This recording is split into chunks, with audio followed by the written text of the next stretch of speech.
Hi hello అండి, నమస్తే. ఈరోజు మనం ఫీల్డ్ విజిట్ రావడం జరిగింది. అయితే ఇంతకు ముందు మనం ఈ ఫీల్డ్ విజిట్ చేసి దానికి తగ్గట్టు స్ప్రేస్ సజెస్ట్ చేయడం జరిగింది. అయితే ఇక్కడ వచ్చిన తర్వాత దీంట్లో పెస్ట్ మనకు ఒకే రకం పెస్ట్ ఉంది. అది తేనె మంచు పురుగు, మ్యాంగో హాపర్స్ అంటారు కదా, ఆ పురుగు ఒక్కటే ఉంది. అది కూడా లైట్గా ఉంది, ఎక్కువగా లేదు. మీరు గమనించినట్లయితే అది ఎట్లుంటుంది అంటే, అది ఉన్నప్పుడు ఆకుల మీద కొంచెం ఆయిల్గా మీకు ఇక్కడ కనిపిస్తున్నట్లయితే ఆకు మీద కొద్దిగా ఆయిల్ డ్రాప్స్ షైనింగ్కి కనిపిస్తుంది మీకు.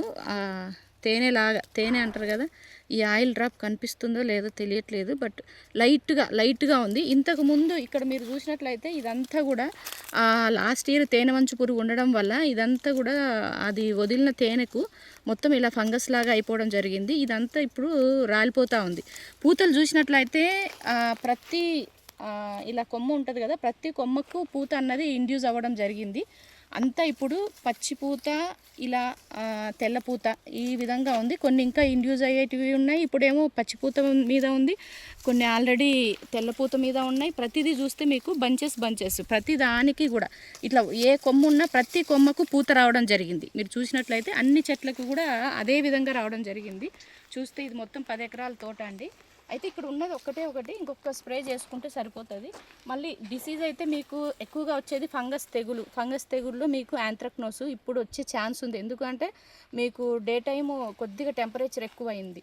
మీకు పౌడరీ మిల్డ్యూ అది రావాలి అంటే, పౌడరీ మిల్డ్యూ ఎప్పుడు వస్తుంది అంటే వాతావరణం కొద్దిగా డే టైము అండ్ రాత్రిపూట మంచు పడతా ఉండి డే టైం కొద్దిగా వాతావరణం తక్కువ ఉంటే పౌడరీ మిల్డ్యూ వస్తుంది. ఇక్కడ ఎక్కడ కూడా ఆ డిసీజ్ అనేది కనిపించట్లేదు. ప్లస్ ట్రిప్స్ కూడా మీకు ఎక్కడో కొంచెం ఉన్నాయి, బట్ దానికన్నా ముందు మీకు తేనె మంచు పురుగు అక్కడక్కడ ఉంది. సో దానికి ఇది కావాల్సినటువంటి స్ప్రే ఒకటి సజెస్ట్ చేయడం జరిగింది. ఇక్కడ చూస్తే ఆకుల మీద లైట్గా మీకు ఆయిల్ కనిపిస్తూ ఉంది డ్రాప్స్. అది ఉంటే మనకు తేనె మంచు పురుగు ఉంది అని ఇండికేషను. ఆ పురుగును కూడా మీకు చూపిస్తానండి. సో ఎక్కడ అంత పెద్దగా అయితే లేదు.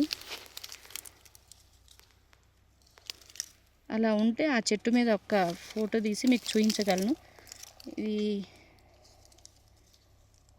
మా సేంద్రియ వ్యవసాయ పద్ధతులు మీకు నచ్చినట్లయితే లైక్ చేయండి, షేర్ చేయండి. ప్రతి ఒక్కరం సేంద్రియం వైపు బాటలు వేద్దాం. Thank you.